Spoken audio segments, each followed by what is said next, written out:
Hi friends, I am Ankit Verma और आज हम डिस्कस करने जा रहे हैं सी प्लस प्लस का program to check leap year. मतलब हमें प्रोग्राम बनाना है कि ईयर जो हमें दिया हुआ है वो लीप है या नहीं। इसको समझने के लिए हम कुछ ईयर्स का एग्जांपल ले लेते हैं।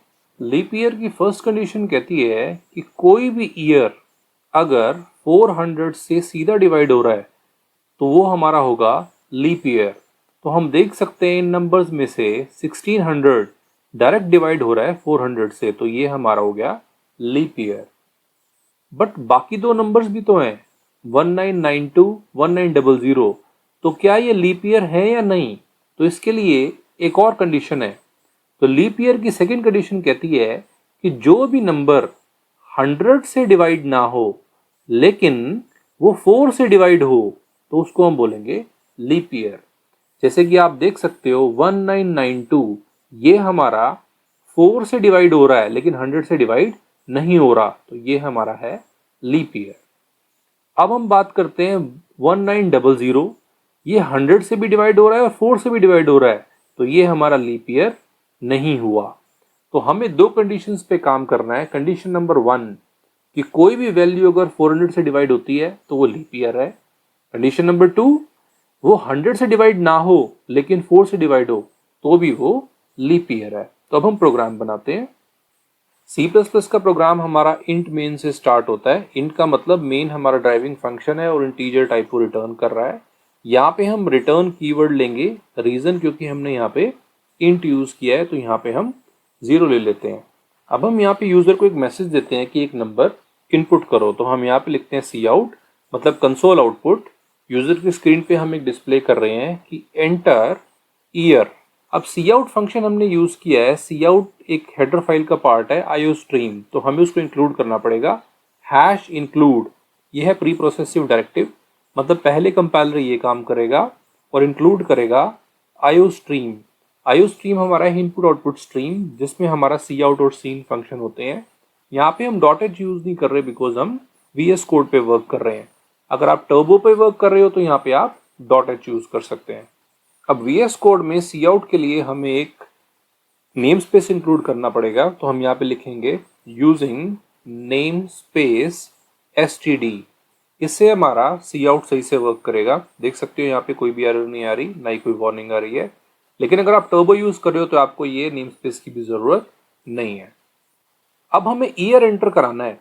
हम ईयर कोई भी इंटीजर वैल्यू ले रहे हैं, 1600 1992 1900। तो हम यहाँ पे क्या करेंगे, हम यहाँ पे एक इंटीजर डेटा टाइप लेंगे और यहाँ पे हम सपोज करते हैं y ले लेते हैं, तो y हमारा ईयर को रिप्रेजेंट करेगा।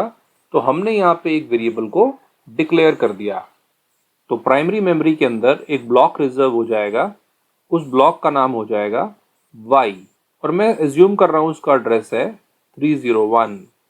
अब हमें इस ईयर को इनपुट लेना है, तो हम यहाँ लिखेंगे सी इन, मतलब कंसोल इनपुट। यूजर जो भी इनपुट देगा हम उसको ले लेंगे और कहाँ स्टोर कराएंगे, y के अंदर।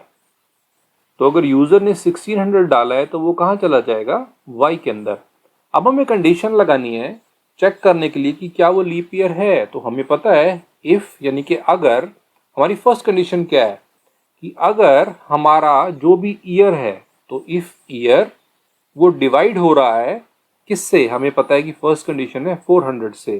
तो अगर हमारा जो ईयर है वो डिवाइड हो रहा है 400 से, ये मॉड का साइन है, तो इक्वल टू 0, मतलब अगर मैंने ईयर को डिवाइड किया 400 से और उसका रिमाइंडर 0 आ रहा है तो वो परफेक्ट डिविजिबल है, तो ये हमारी हो गई फर्स्ट कंडीशन। ऐसे ही हमारी है दूसरी कंडीशन। तो मैं यहाँ पे क्या कर रहा हूँ, दूसरी कंडीशन स्टार्ट कर रहा हूँ। जब भी मैं दूसरी कंडीशन स्टार्ट करूंगा, आप ये देखो पहली या फिर दूसरी, और तो और के लिए हमारे पास ऑपरेटर होता है ये वाला बार का, तो डबल बार लगाएंगे तो ये हमारा और हो जाएगा। क्योंकि दो कंडीशन है तो मैं इसको यहाँ पे ब्रैकेट्स के अंदर फिल कर देता हूँ। तो ये इफ की हमारी कंप्लीट बाहर वाली ब्रैकेट हो गई जिसके अंदर पहली कंडीशन और दूसरी कंडीशन, मतलब पहली ट्रू हो या फिर दूसरी ट्रू हो, दोनों ही केस में हमारा लीप ईयर आएगा। तो यानी कि 400 से डिवाइडेड है, तो ये हमारी फर्स्ट कंडीशन थी। हम सेकंड कंडीशन पे आते हैं। इसमें हम लिखते हैं इसमें भी फर्दर दो कंडीशंस हैं, तो मैं यहाँ पे दो ब्रैकेट्स ले लेता हूँ फर्दर। तो फर्स्ट ब्रैकेट में यहाँ पे मेंशन कर रहा हूँ कि अगर हमारा ईयर वो मॉड यानी कि डिवाइड हो रहा है 100 से, तो अगर हम उसको 100 से डिवाइड करते हैं तो वो नॉट इक्वल टू 0 के होना चाहिए, मतलब वो 100 से डिवाइड नहीं होना चाहिए। और साथ में एंड यानी कि हमारा जो ईयर है वो ईयर, अगर हम ईयर को डिवाइड करते हैं 4 से तो वो परफेक्टली डिवाइड होना चाहिए यानी कि इक्वल टू 0। तो हम देख सकते हैं कि हमारी यहाँ पे दो कंडीशंस बन गई हैं। तो इसमें हमारी दो कंडीशंस हैं। तो इस केस में क्या होगा, इस केस में हम बोल देंगे यूजर को कि हमारा जो है वो लीप ईयर है। तो सी आउट मतलब कंसोल आउटपुट यूजर को डिस्प्ले करा दो, स्लैश एन मतलब नई लाइन के अंदर, कि ये हमारा है लीप ईयर। बट सपोज ऐसा नहीं होता तो हम एल्स पार्ट में क्या लिखेंगे कि ये हमारा लीप ईयर नहीं है। तो हम यहाँ पे क्या मेंशन कर सकते हैं, सिंपली सी आउट यानी कि यूजर को हम डिस्प्ले कराएंगे, क्या मैसेज डिस्प्ले कराएंगे, स्लैश एन मतलब न्यू लाइन में, कि ये नॉट लीप ईयर, मतलब ये हमारा लीप ईयर नहीं है। तो यहाँ पे हम देख सकते हैं इफ के अंदर हमने दो कंडीशंस ली हैं। पहली कंडीशन है कि वो हमारा ईयर 400 से डायरेक्ट डिवाइड हो जाए, तो ये हमारी फर्स्ट कंडीशन है कि ईयर अगर 400 से डिवाइड हो रहा है और उसका रिमाइंडर 0 आ रहा है, तो ये है कंडीशन 1। और यानी कि दूसरी कंडीशन क्या कहती है कि हमारा जो ईयर है वो 100 से डिवाइड ना हो, मतलब 100 से डिवाइड किया तो रिमाइंडर 0 नहीं आ रहा, एंड मतलब ये दोनों साथ में वर्क करेंगी, 4 से डिवाइड हो रहा हो तो ईयर हमारा 4 से डिवाइड हो रहा है और रिमाइंडर 0 आ रहा है, तो ये दोनों हमारी कंबाइंड कंडीशंस हैं। तो इसमें लगा हुआ है एंड, तो पहली वाली या फिर दूसरी वाली जो कि फर्दर दो से मिलके बनी हुई है, तो इन दोनों में से अगर कोई भी कंडीशन ट्रू होती है तो हमारा लीप ईयर आंसर आएगा। अब हम एक बार इस कोड को रन करते हैं। हम देख सकते हैं कि यहाँ पे हमसे पूछ रहा है एंटर ईयर। सपोज करते हैं मैं यहाँ पे ईयर डालता हूँ 1992 और यहाँ पे करता हूँ एंटर, तो आप देख सकते हो कि ये हमारा आ गया लीप ईयर। तो हमारा प्रोग्राम वर्क कैसे कर रहा है, सबसे पहले हमारा जो प्रोग्राम है वो मेन फंक्शन पे जाएगा और यहाँ पे इसने एक वेरिएबल y को डिक्लेयर कर दिया। उसके बाद ये मैसेज देगा एंटर ईयर, तो यूजर की स्क्रीन पे आ जाएगा कि ईयर को एंटर करो। यूजर ने डाला 1992, तो यहाँ पे सी इन वाई मतलब इनपुट लिया और उसने स्टोर करा दिया y के अंदर, तो 1992 उसने ले लिया।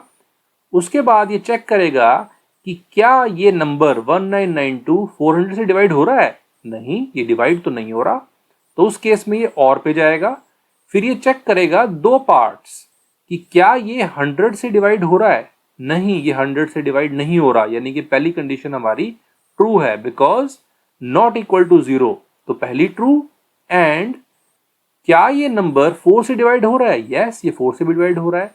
तो अगर दोनों ट्रू हैं एंड दोनों ट्रू होने पे ये कंप्लीट हमारी ट्रू हो जाएगी, तो ट्रू होने के बाद हमारा आ जाएगा लीप ईयर, तो आंसर आ गया हमारा लीप ईयर। अगर फर्स्ट और सेकंड में से कोई भी कंडीशन ट्रू होती है तो हमारा लीप ईयर आंसर आ जाएगा। तो ये हमारा आंसर है लीप ईयर। सपोज हम कोई नंबर डालते 1900, तो उस केस में हमारी दोनों कंडीशन फॉल्स होती और एल्स पार्ट चलता और आंसर आ जाता नॉट लीप ईयर। तो आज हमने VS कोड में प्रोग्राम बनाया C++ का कि लीप ईयर को कैसे फाइंड आउट करते हैं, और हमने देखा कि दो ही कंडीशन है, या तो ईयर 400 से डिवाइडेड हो या फिर वो 4 से डिवाइडेड हो बट 100 से डिवाइडेड ना हो। तो आज के लिए इतना ही। Thank you.